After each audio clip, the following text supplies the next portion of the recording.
demons, shadow people, even UFOs. The paranormal presents itself to us in various ways, sometimes benevolent, but oftentimes terrifying. Welcome back to Unexplained Encounters. I'm your host, Darkness Prevails, and you should be listening to this show as a podcast on Spotify, Apple, or your favorite podcast platform. Today's episode features 6 allegedly true scary stories of encounters with the supernatural and paranormal that will have you on a manhunt for every Ouija board in existence to end that abomination for good. Enjoy. Send me your scary stories of the unexplained so I can narrate them. Just go to darkstories.org. Now, let's begin.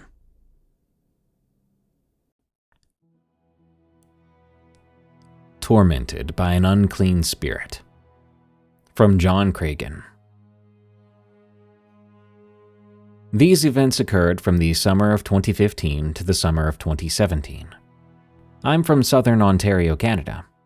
I'm a very devout Christian, and I firmly believe in the existence of what the Bible calls unclean spirits, or familiar spirits, commonly called demons today. Before I became very devout, my brother, I'll call him Joshy for security reasons, and a family friend, I'll call Brian, decided to mess around with the Charlie Challenge. For those who don't know, the Charlie Challenge is a game where you place a pencil on a piece of paper, with yes or no written on either side of the paper. Charlie is said to be a ghost. You ask him questions, and if Charlie hears you, the pencil will move until the lead points at yes or no. Joshy, Brian, and I were at the beach, Sauble Beach, during the summer of 2015. We were doing the Charlie Challenge. A few seconds after we asked the first question, we heard what sounded like a small stone falling on metal. We thought it may have been a seagull dropping something, but that idea was soon thrown out the window when we noticed there were no seagulls to be seen anywhere. To add to this, there was nothing metal nearby either, even though the sound seemed like it was only a couple of feet away from us. The next day, Joshy and I went to Brian's house. His house was within walking distance from our cottage, and the beach was right across the street. Brian told us that he heard strange sounds coming from the kitchen the night after we did the challenge. He also showed us what looked like red marks on his torso. This got us pretty freaked out, but after a few days it faded and we brushed it off. The summer of 2015 went by. I started grade 8 that autumn. Nothing eventful happened from autumn of 2015 to April of 2016. My family moved to a new house in May of 2016. I was finishing up grade 8 and preparing for my first year of high school the next year. When I moved to the new house, I felt an uneasy, almost demonic feeling when I went into the basement. It felt like I wasn't alone. One day I was alone in the house, and I heard my name called from somewhere in the kitchen. When I went into the kitchen to check it out, I didn't see anything. I thought I was just hearing things, so I went back to doing what I was doing. I finished grade 8. Summer of 2016 was largely uneventful in regards to strange or spiritual activity. I started grade 9 in September of 2016.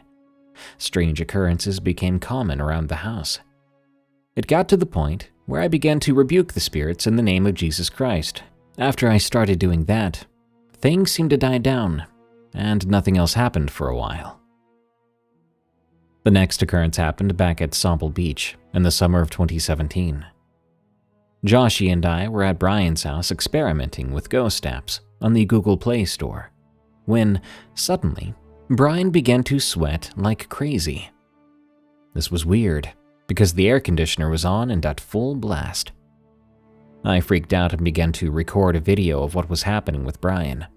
A few seconds later, Brian said he felt a burning sensation on his torso, and out of nowhere, his guitar fell off its holding spot on the wall. The skin on Brian's torso turned red. This happened for around 2 minutes, and all suddenly stopped at once. I started reading the Bible's many condemnations of conjuring up spirits. Then I began to wonder if Brian, Joshy, and I had conjured an unclean spirit when we did the Charlie Charlie challenge back in 2015. Maybe we had caused this haunting ourselves. Strange experience at my apartment building. From Eldritch Guardian. Several years ago, I lived in an apartment building that was nestled right up against a thick patch of woods, which my girlfriend, now wife, and I had taken long walks in several times. There was a nice little creek and a stinky bog deeper in the woods. We lived on the second floor, and there was this beautiful old tree we could see from our bedroom window and our deck. A really old hickory tree about 4 feet in diameter, with the lowest branch about 7 feet high. This was our favorite tree while we lived at those apartments. Several strange instances happened while I lived at that apartment, but I'm going to cover one now that was probably the single coolest thing that has ever happened to me. It was more beautiful and surreal than scary. We had been living in our apartment for a few years together.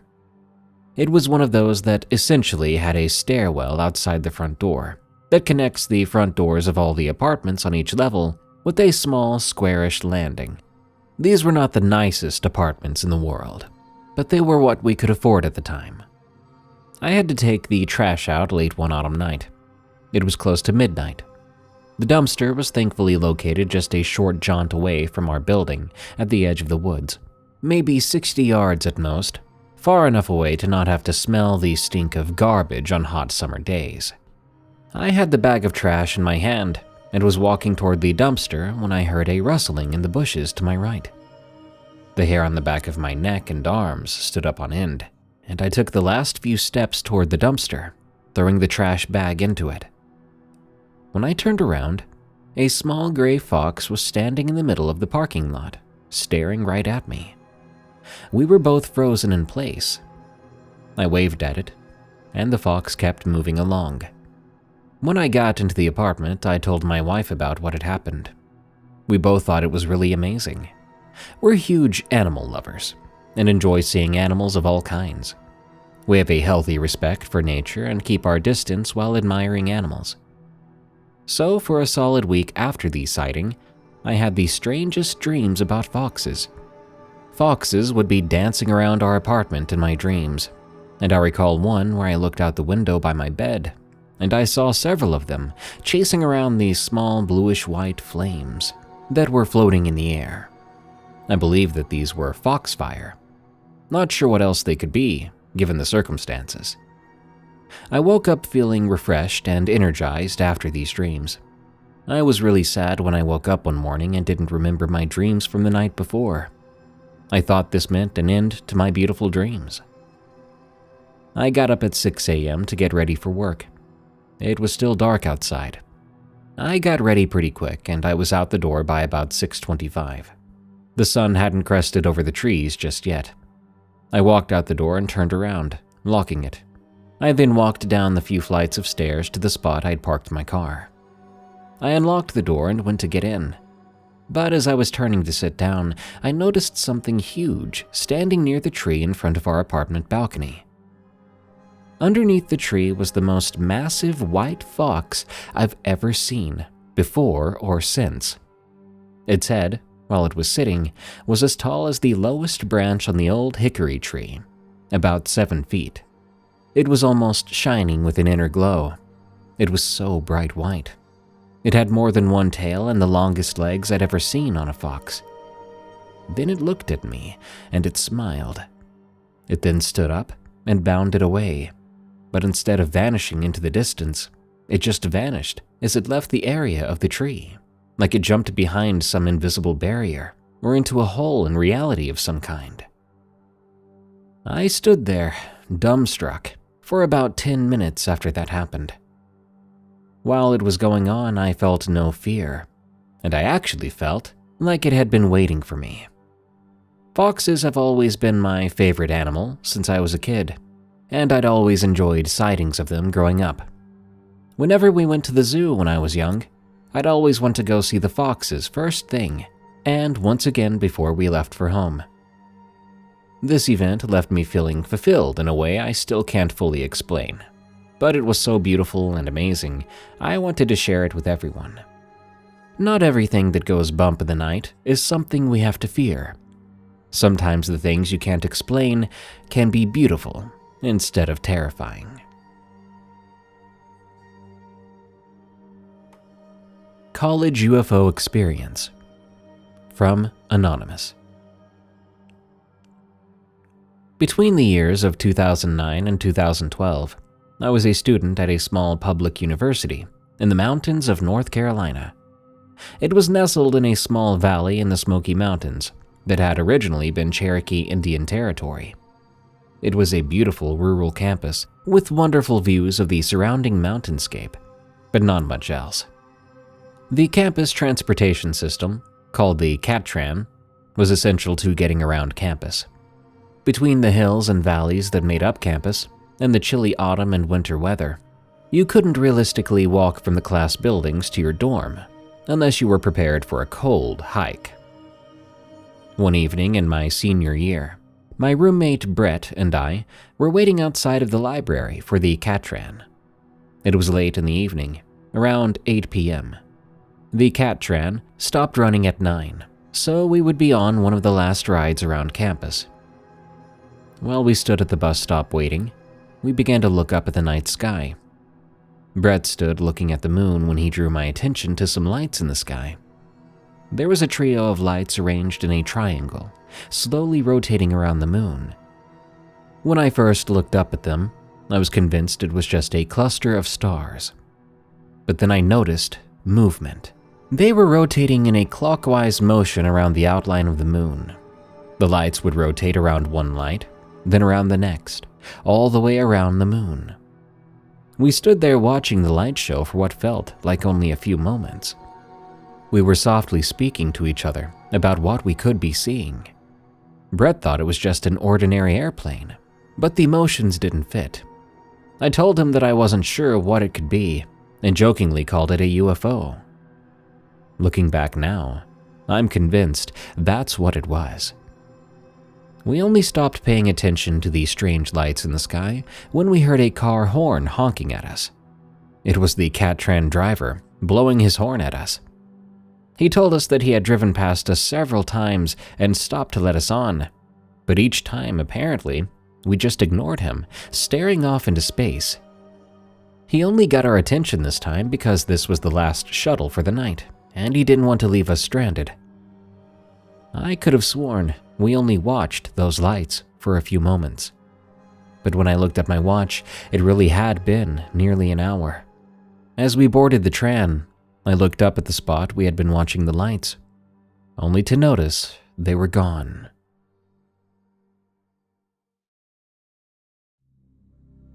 The Shadow in the Asylum. From Silver Bullet 54.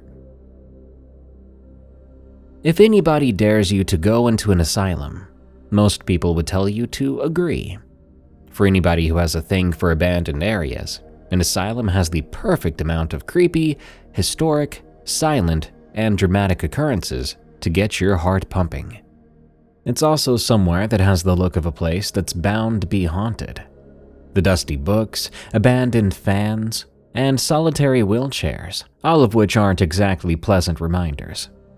A certain asylum in Pennsylvania, I won't say where because I don't want people going there. It's where a few friends of mine got the scare of their life. My 3 friends, Fred, Chuck, and Henry, decided to scout out places that were rumored to be haunted. Since they didn't have the money to visit the Queen Mary, or the determination to explore the Eastern State Penitentiary, they settled on an abandoned mental asylum. Since Pennsylvania has at least 4 that I know of, they had plenty of options. The one they settled on was nestled in woods and hadn't been used since the 30s or 40s. Back then it had patients ranging from those afflicted by autism to ADD, which means many patients weren't even insane. They decided that to make sure they didn't miss anything, they would each bring standard ghost hunting fare. Fred was taking a night vision camera. Chuck decided to bring a tape recorder for EVP. and Henry brought an infrared camera, which separates dark shapes from gray and white empty areas. They walked inside. It was about 8 on an autumn night, so it was well past dark. Henry turned on a flashlight and looked around. Fred said, "This place isn't even scary. It's just a dump."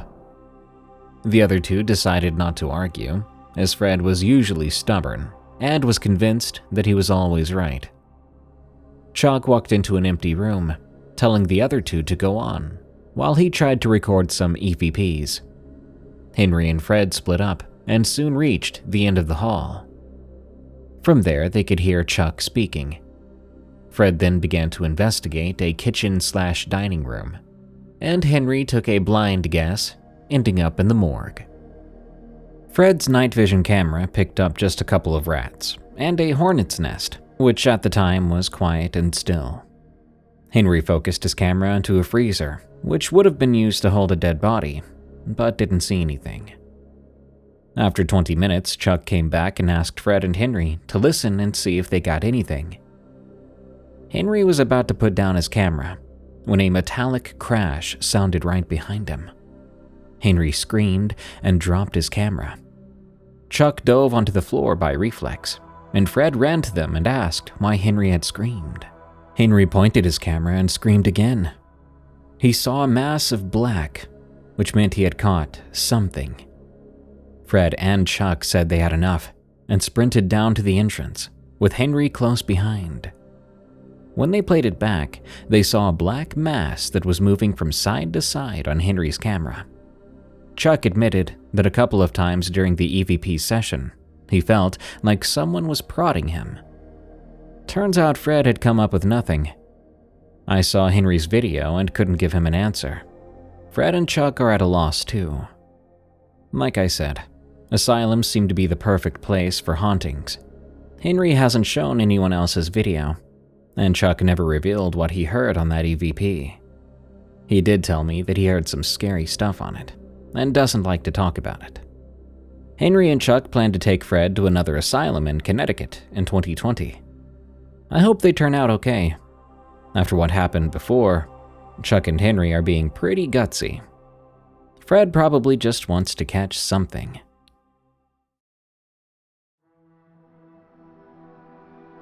The Hammond Train Horror, from Silver Bullet 54. You've heard of the Barnum and Bailey Circus and Ringling Brothers Circus at least once. Indiana used to have a specific one called the Hagen-Beck-Wallace Circus that toured around the state every year. However, the year 1918 was far different, as it was the scene of a horrific crash between the circus train and a troop train at a small station between Hammond and Gary, Indiana, called Ivanhoe. Animals, performers, and special attractions were killed in the crash. Things quickly went from bad to worse to downright surreal, as the trains caught fire and soon became a huge inferno. They say that to this day, the haunting and crash are on a constant repeat. That's the history. Now for a report. My cousin Nicholas used to live in Hammond. He would travel to Michigan City all the time. Michigan City is where the train was heading from to go to Hammond. He was spending a night enjoying the crisp autumn air near the site of the crash in 2017 when he heard screams, roars, brays, whinnies, and a huge smashing of metal. He looked around, but there was no train nor animal to be found. He then began to hear crackling flames, and he even smelled smoke. He looked at the tracks and saw something crazy. A train surrounded by foggy red, yellow, and orange flames and lights. He then saw another train appear out of thin air and collide with the flaming train. Then both trains vanished along with the flames, and the noises ended. He told his girlfriend about it, but she didn't believe him. He took her to the area a few months later, and as they waited, they suddenly heard a screeching of metal on metal and saw a transparent train with the numbers 8485 on the side. Engine 8485 was the other train in the accident from a century before. It suddenly stopped, as if it had hit an invisible wall, and his girlfriend heard screams, yells, cries of terror, and trumpeting of elephants, while Nicholas had the same sights, smells, and sounds as before. The two left, vowing never to return to the horrific scene of that accident after such an in-depth and real encounter. Odds are, other people have seen and heard a replay as well. A Hammond resident named Bobby Spencer had a father who experienced the same thing while working as a brakeman. I went to Hammond in 2023 myself after hearing all of that. I didn't see, smell, or hear anything, but I did have this intense feeling of sadness, loss, and fear, even though moments before I was happy, and during that time I wasn't lonely or depressed or anything, not even scared. In other words, the feelings of those crash victims overwhelmed me, giving me different emotions from what I felt before I went there. I was so sad, I almost cried, but I left before any tears were shed. I suppose the spirits of these people and animals will never find peace due to the sudden shock, loss, and ends of their lives, taking their hopes and dreams with them. Rather than rest in eternal bliss, those spirits are trapped on the tracks, constantly replaying a horrific accident that will never be forgotten, but is seldom mentioned.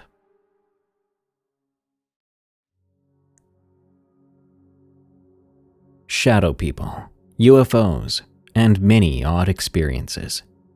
From Troll's Leaf. I'm a 36-year-old female from Finland. I have many encounters and experiences which I would like to share with you all, so this is going to be a long post. Before I tell you my real stories, there are a few things I need to explain beforehand. First of all, I grew up and lived in a super tiny town in the middle of nowhere, literally, for 22 years. Our home was surrounded by forest as far as the eye could see in all directions. The closest neighbor was 10 minutes of a walk away, and the closest market was half an hour away by car. The nearest city was about an hour's car ride away. We had no internet, no cell phones back in those days. My family of 5 is not religious, so any encounter you're about to read or hear has no connection to religion. However, my big sister and I are spiritual people with 20+ years of experience and knowledge. Neither I nor anyone else in my family has ever used alcohol, drugs, or smoked, so those haven't affected my encounters either. These stories are in random order, so let's begin. Our old home. Our home was an old 2-leveled wooden house that we got from the church because we would have been homeless otherwise. My father has always been handy and self-taught, so he did a lot of fixing and rebuilding in the house, building a second floor and many structures outside in the yard as well. Everything was good and normal, but that would all change when I was about 15. It was a sunny summer day. I was sweeping our big garage's floor, which was separate from the house, when suddenly I felt as if someone had snapped their fingers in my brain. I gasped out loud and almost dropped the broom, screaming in shock in my head about how negatively I'd lived my life. Note, I was bullied in school by students and the headmaster for 5 years, so it left its mark. Not to mention my father was angry 24/7, which made us live in constant fear. From that day on, I lived my life more happily, also opening up to spirits and beings. At first, I started to sense negative energies in our home. It made me feel like I had an apple slice stuck sideways in my throat. The worst feeling always came at night, because I was a night owl, staying easily awake until 6 a.m. Another negative energy I sensed was from the forest right across our front door, a few hundred meters away. That part of the woods was the worst. Inside the house, mainly in the kitchen, I would hear pots and pans clanging hard against each other in the cabin, like they had fallen. But when I went to investigate, all of them were exactly in their right spots.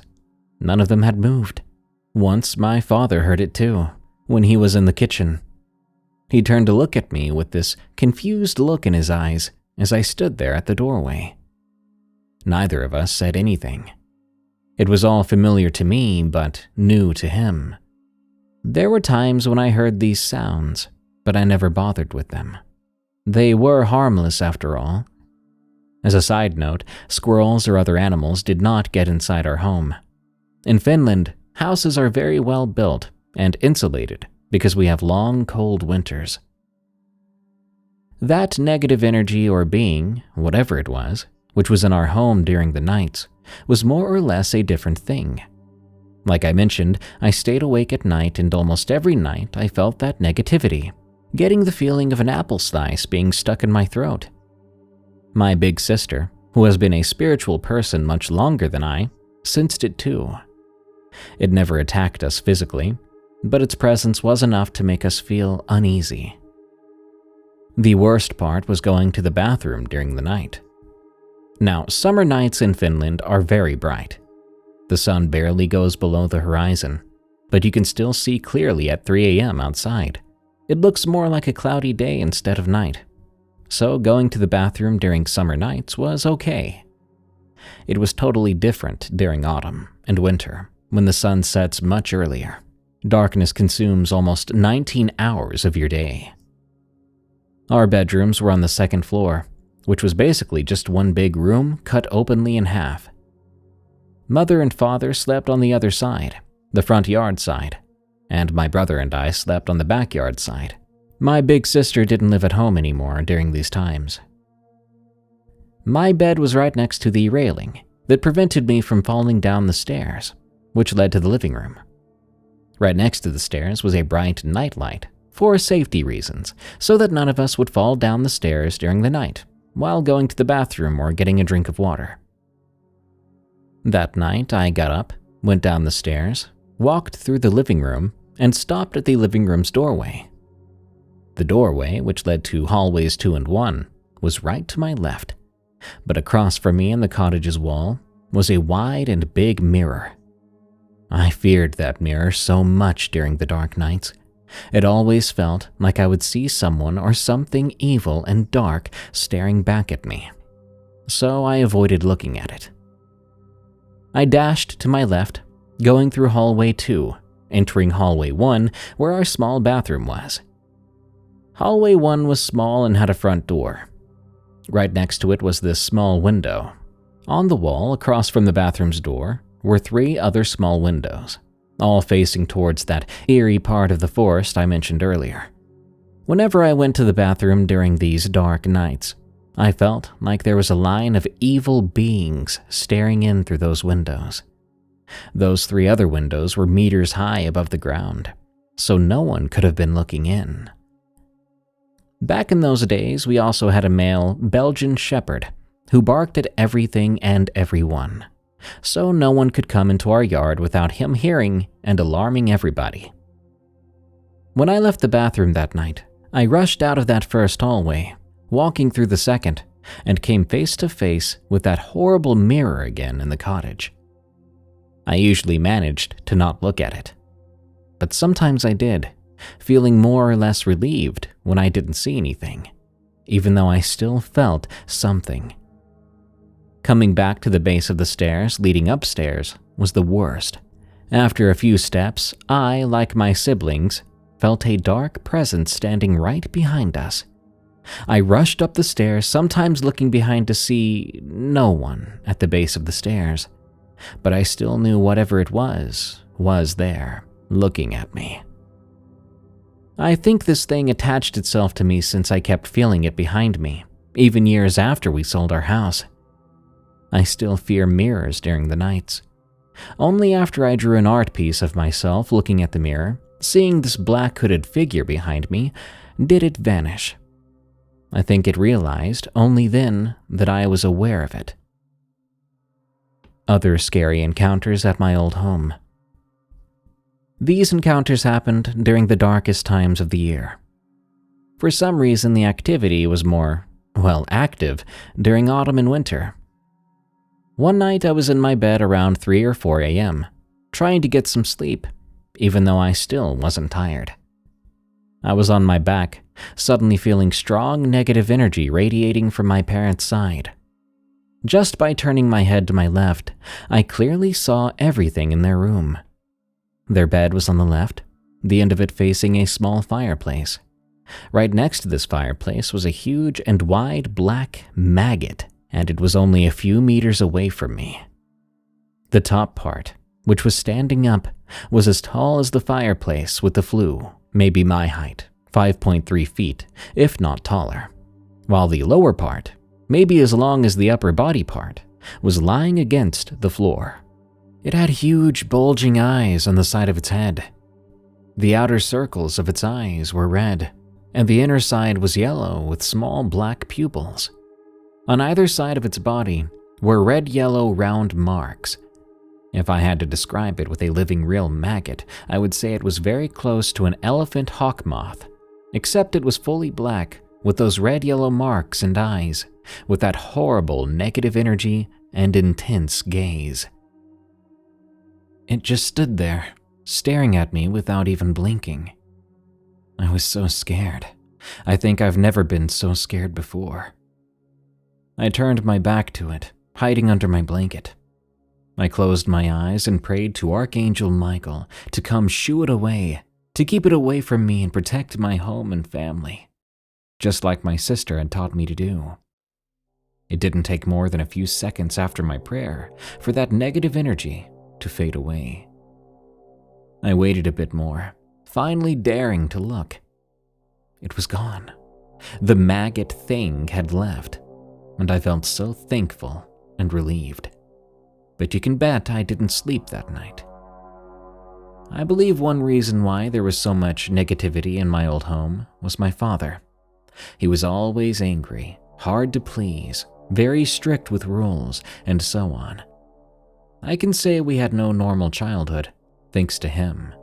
His anger and negativity attracted who knows what into our home from who knows where. However, I believe most of the things came into our home from that nasty forest across our front door, but I'll get to that later. More nighttime experiences. These experiences were short and thankfully not as scary, but very special, so I want to share them too. Please note that in every story, the nightlight was always on during the night. Night 1. As usual, I was on my back on my bed with my eyes closed around 3 a.m., still feeling pretty awake. A bright and big nightlight shone behind the railing across the staircase on my right, illuminating the whole upstairs entirely. As I kept lying still, I suddenly started to feel invisible water on my face. It was slightly and pleasantly warm, very relaxing. I didn't bother to open my eyes since I felt so peaceful and safe. I felt this water sensation going down the middle of my forehead like a waterfall, slowly traveling down my face. I have to say I have never felt so relaxed and safe as I did during this moment. It didn't last long, but it meant so much to me. It stopped as suddenly as it started. I slept very well that night. Night 2. Again, I was on my bed on my back, eyes closed. I wasn't tired even though the clock must have read around 3 or 4 a.m. This time, I didn't feel the water, but I heard the most heavenly music I've ever heard before. In all honesty, there are no sounds or words on earth to describe what I heard. And no, it wasn't the TV or radio or neighbors. Just like myself, my father has always been an extremely light sleeper. He would not have been able to sleep if the TV or radio were on. Our neighbors also lived 1 kilometer away, so we never heard any sounds or saw any intrusive lights, not from them. There was also no traffic, since we lived at the end of a small forest road, far away from the main roads. I listened to this music in awe, almost in tears, since it touched my soul so much. It felt so homey. I feel sad I've never heard this music again, or anything even similar. Night 3.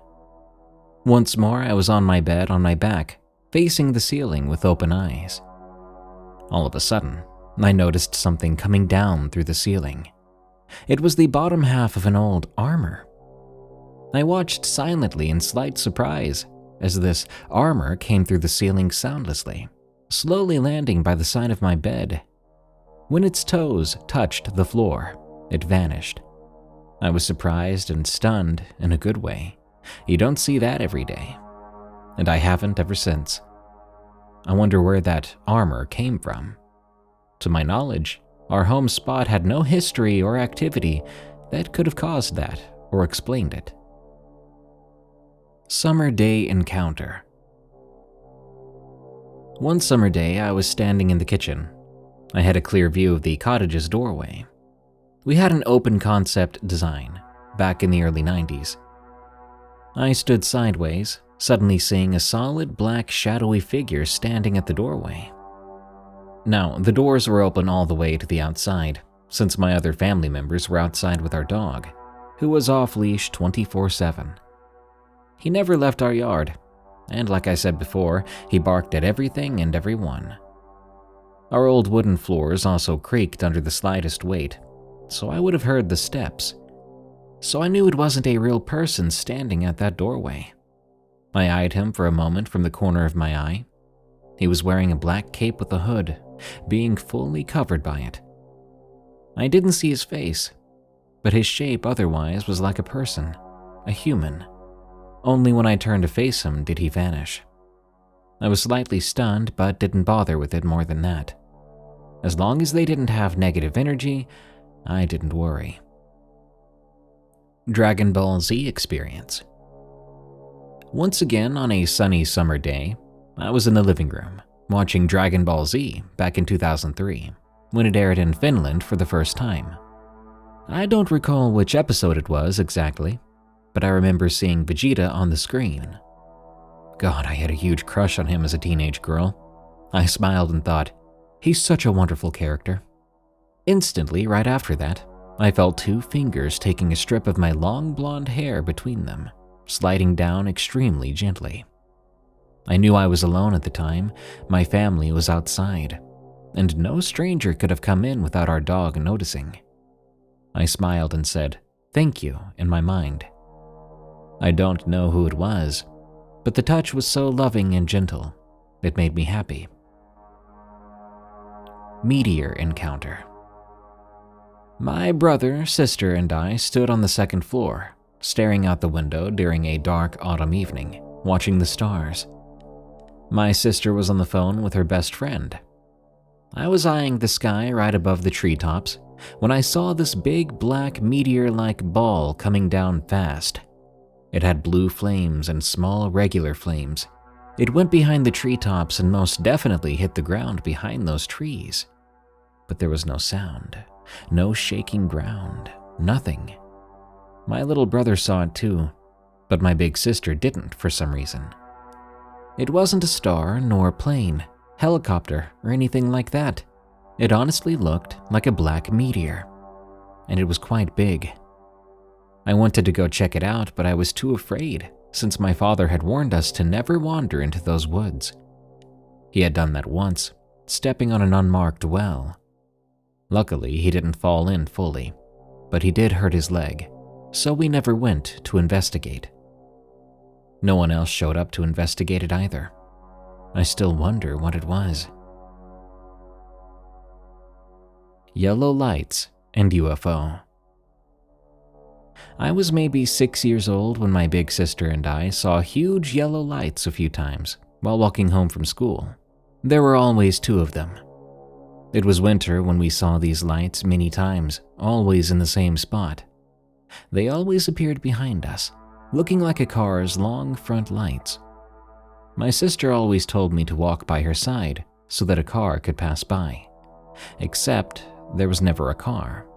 We were the last ones living at the end of that road, and car lights couldn't shine to that curvy spot behind the woods from our neighbor's yard, which was 1 kilometer away. Once, these two huge round lights appeared on the side of our home when we walked towards home. There were never any sounds.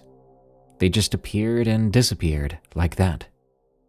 but I think I might know what caused them. I was coming home alone during a dark afternoon, maybe around 3 or 4 p.m. It was late autumn, early winter time, so the sun rose at 10 a.m. and set at 2 p.m. I climbed up the stairs on our porch, looking inside through the window next to our front door. Back then, we had a male German Shepherd. He was never aggressive towards us, so I was confused when I saw him in the first hallway. He was keeping his head down, hair all stood up. He was growling. I'd never seen him like that before. Then, something made me look up to my right. Right next to our porch, which was many meters above the ground, was a floating small UFO. It had a dome on top, a disc-shaped middle part, with colorful lines going around the ship with a line of small round windows, and at the bottom was another dome. Inside the ship was a grayish-green light that I saw through the windows. I wasn't afraid or numb or anything like that. I just was. I stared at it for some seconds before I saw movement. From left to right, a figure inside the ship moved around, stopping behind the second window. It turned to face me. It looked like an alien. Big head, big black eyes, the usual. It looked at me and raised its long, skinny hand, waving at me slowly. I couldn't see its mouth, but I could sense its happiness. That made me happy, so I waved back with a smile.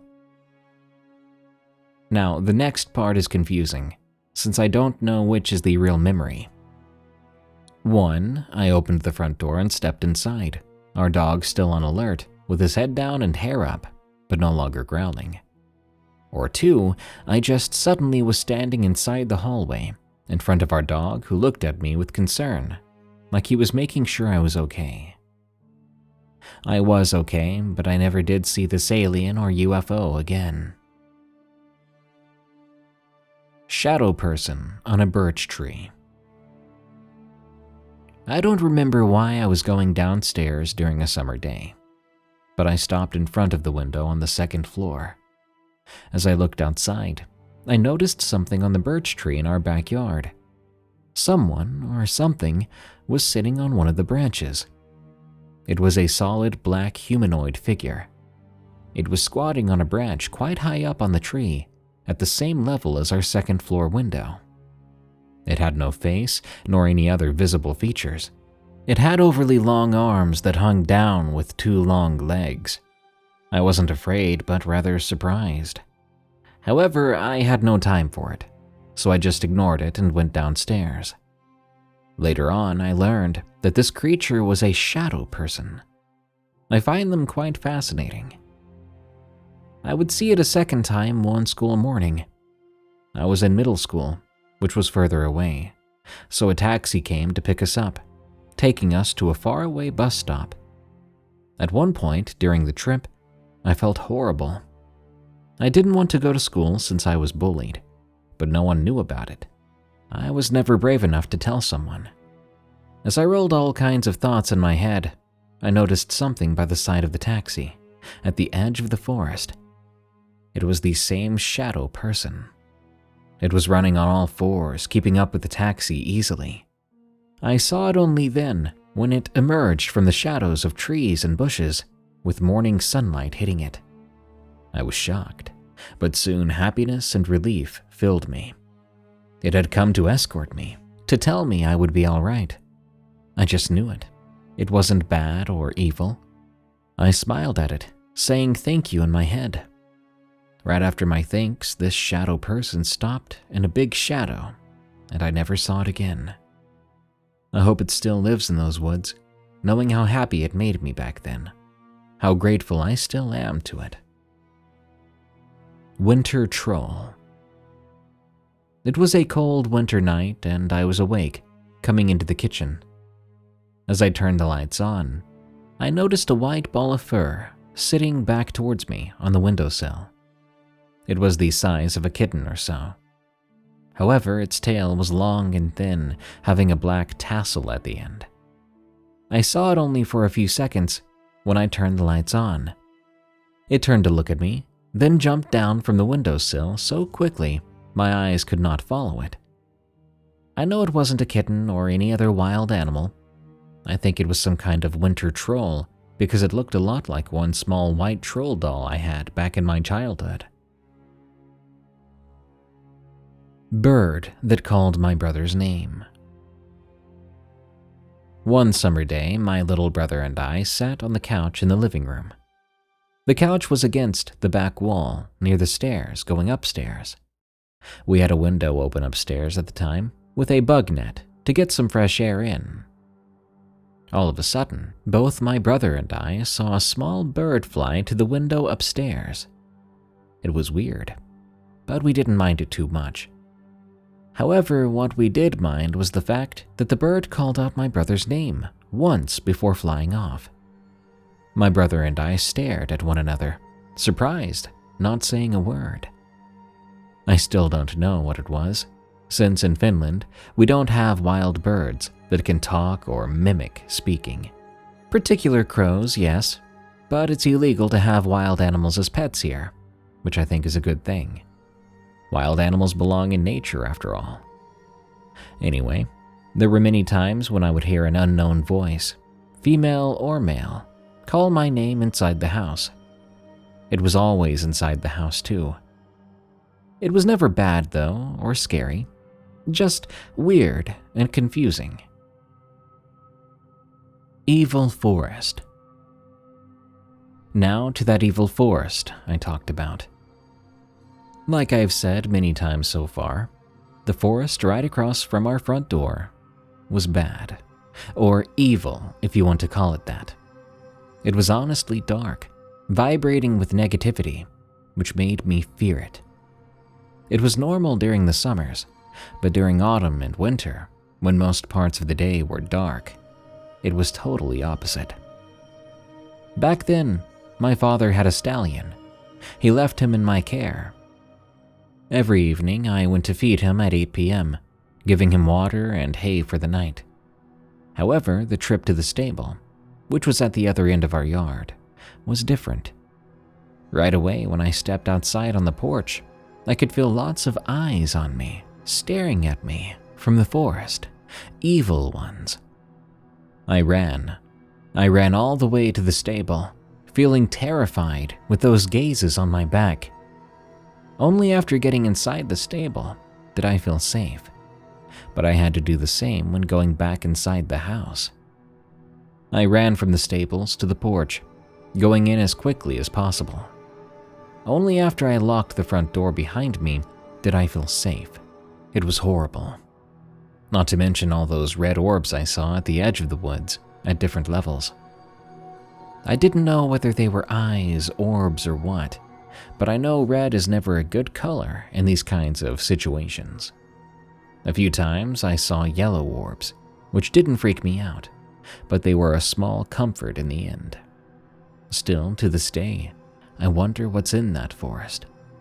I'd like to investigate, but not having my own car or a license, it's impossible.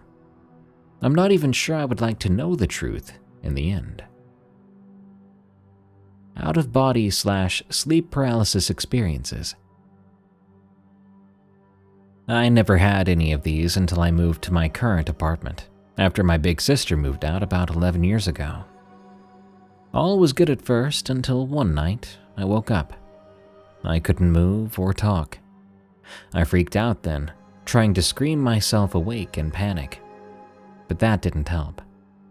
I begged Archangel Michael to come help me, and soon after, I passed out, waking up later normally. Many other times were the same, either in my place or somewhere else. I always freaked out and tried to scream myself awake. Once I was visiting my big sister when this happened. She has a small flat with one room, a tiny kitchen, and a tiny bathroom. She slept on the bed at the end of the room while I slept on the couch.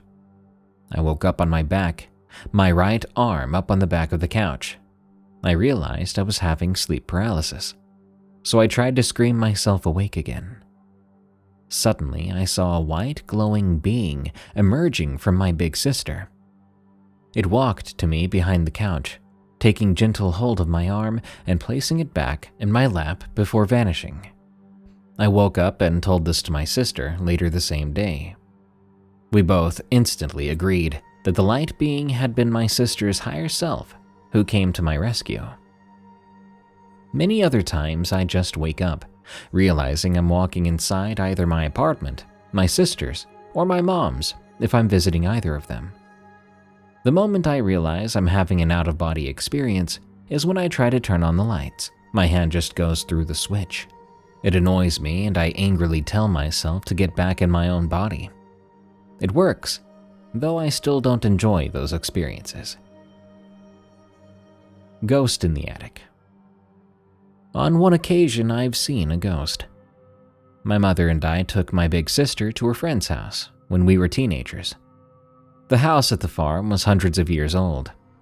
As I sat in the back seat of the car, I looked up at the attic window.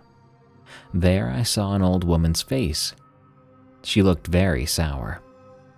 I knew in an instant she was a spirit. I wasn't afraid, just fascinated. She didn't stay behind the window for long.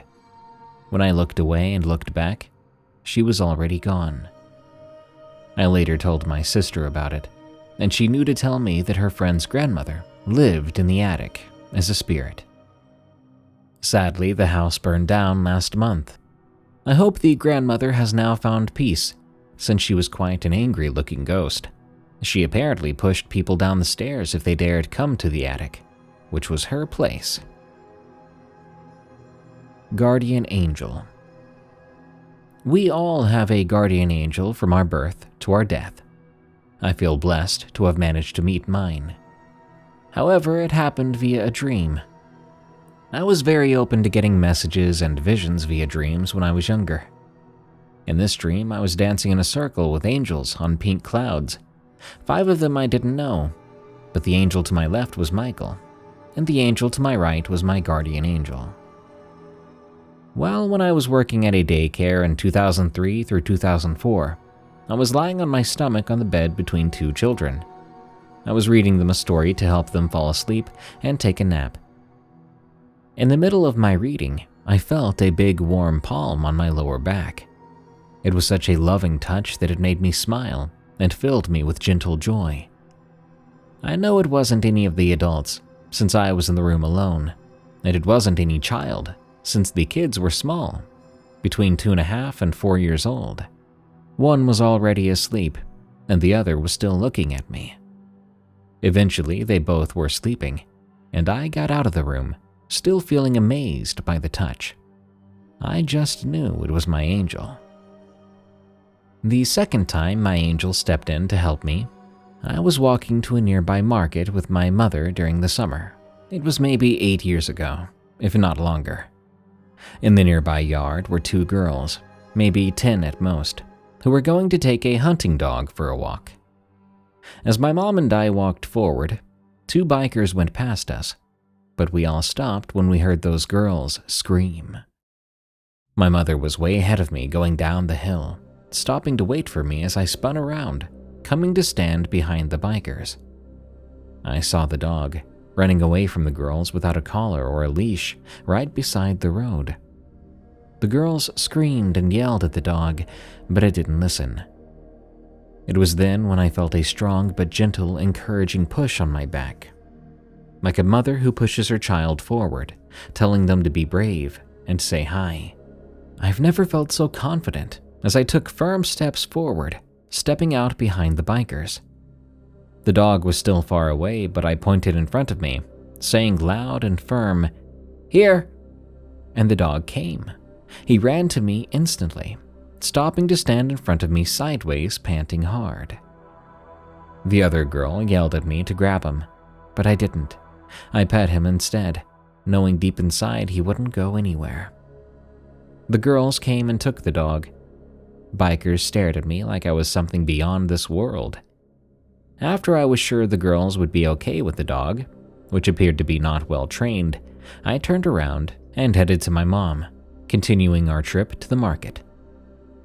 I felt and still feel so amazing when I think of that moment, when my angel gave me that push. Who knows what would have happened to the dog and the girls if my angel had not given me that push. Shadow people at my sister's place. I used to visit my big sister 4 times a year when she was living with her roommate in a bigger apartment. During one of my visits, something happened. Her roommate's family was coming to visit, so there wasn't enough space for all of us, and my sister went to spend the night at her best friend's house, giving me her room. It was late, and I lay on my back on her bed. The bed's head was against the wall. On my left was a wall with a big window. Across from me was another wall.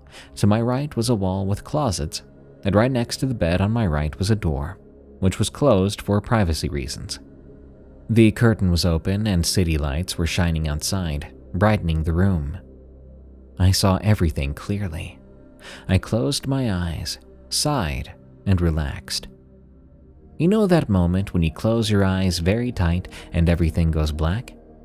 Well, imagine a second layer of that darkness coming inside your eyelids. That happened to me. Everything became more black. In bewilderment, I opened my eyes, coming face to face with a solid black face. It had no eyes, no eye sockets, no nose, no mouth, no hair, no ears. Nothing that a normal person would have. Just a simple and clear black silhouette. It was right there in front of my face. If this shadow person had a nose, it would have been pressed against mine, hard. It was so close to me. I stared at it for a second or two before it seemingly realized I was awake and looking at it. This shadow person jumped back in clear panic, standing up by the side of the bed. It was tall and thin. From there, it glided with great speed past the bed, right through the closed bedroom door, all done without a sound.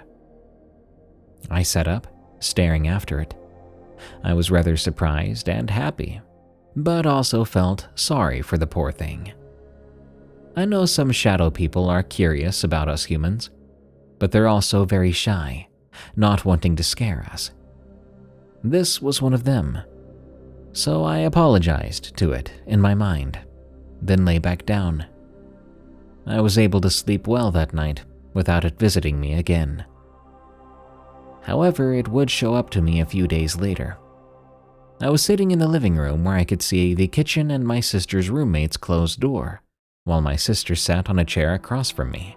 Her roommate sat between us, playing with her PS3. I sat on my mattress on the floor. As I sat there, I noticed a figure from the corner of my eye. It was the shadow person, the very same one from that one night. It stood shyly at the kitchen's doorway near the roommate's door. Its body language and energy gave out a sign that said, "I'm scared. I'm shy. Please don't be afraid. I'm unsure. I didn't mean to scare you earlier." I felt bad for it once again, so I smiled at it after turning to look, thinking, "It's all right. I'm not afraid." This shadow person visibly relaxed, standing up straight instead of trying to bend forward, making itself small and hiding. It felt happy, but most of all, relieved. After it stood straight and relaxed, it disappeared. I later told my sister about it, and she informed me that her roommate, just like she herself, had seen this same shadow person a few times, but the roommate refused to talk about it or listen to anything about it because she feared it. That's why my sister and I always talked about it and other supernatural things when her roommate was at work. Because to us, the spirit world isn't scary if you know how it works and how to handle it. These days, I wonder where that shadow person is. Is it still in that apartment? Or has it moved on to somewhere else? Helping a soul move on. This happened in 2016. I was alone at home around 1 a.m. when I suddenly got a huge urge to meditate. Back then, I meditated very rarely, I had no idea what was going on, but I had a feeling someone desperately wanted to speak to someone. I lit a candle and incense, said a protection prayer, and started to meditate after grounding myself. It didn't take long for me to travel to a nearby hospital, landing in a room with a bed.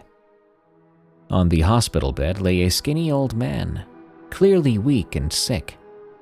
I'd never seen him before, still haven't, and yet instantly I knew who he was.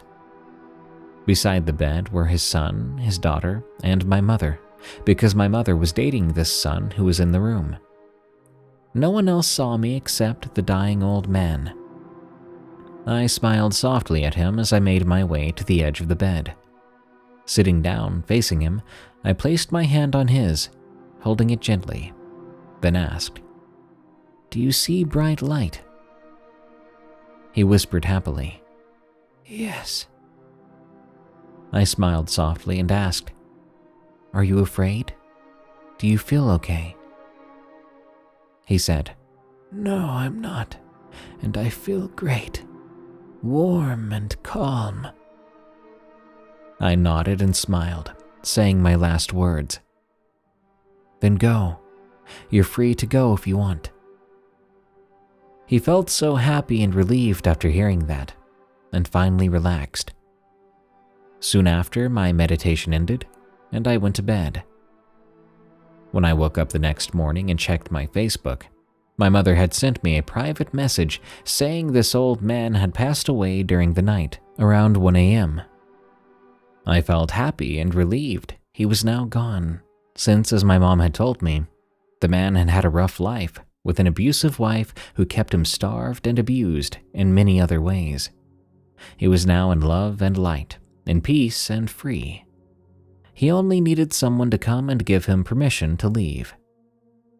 At times, souls don't move on because their loved ones keep telling them not to go. It's important to support our loved ones, encourage them to heal, but we also must learn when to let go and give them permission to leave, no matter how much it hurts to let go. They deserve love and peace, always remaining in our hearts and minds. These were my experiences, at least so far in life. I hope you all enjoyed them despite the fact that this was quite a long set of stories, maybe not so well written or told. But thank you for listening nonetheless. I wish you all the best lives.